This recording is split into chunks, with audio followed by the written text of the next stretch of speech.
comment réussir ses dates, réussir à captiver l'autre et à lui donner envie de nous revoir. Avant de rentrer dans le vif du sujet, j'aimerais vous rappeler le processus de rencontre. Pour moi, il y a deux phases importantes à avoir en tête. La première phase, ça va être la prise de contact. C'est là qu'on va commencer à établir le lien. On va commencer à briser la glace et à faire connaissance avec l'autre petit à petit. Cette première phase est cruciale car c'est là qu'on va donner les premières impressions.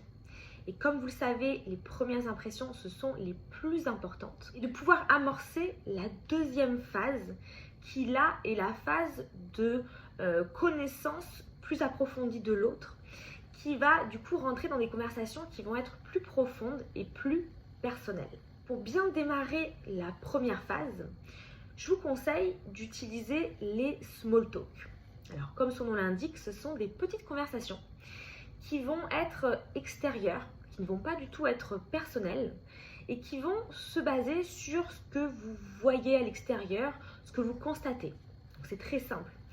Vous pouvez par exemple parler de la météo ou encore d'une personne que vous voyez passer dans la rue ou bien encore de poser la question à la personne si elle a mis longtemps pour arriver et s'il y avait beaucoup de circulation. Comme je vous l'ai dit, cette première phase est vraiment très importante parce que c'est là que vous allez établir le premier contact avec l'autre et vous devez donner une bonne impression et lui donner envie d'aborder la deuxième phase, de pouvoir la mettre en confiance et vous aussi vous détendre pour rentrer ensuite dans les conversations qui vont être plus importantes évidemment et qui vont rentrer dans le vif du sujet. Une fois que cette première phase de contact et que vous avez commencé à briser la glace, vous pouvez alors commencer à poser des questions sur la personne qui sont donc plus personnelles, à s'intéresser à elle et lui poser des questions sur sa vie,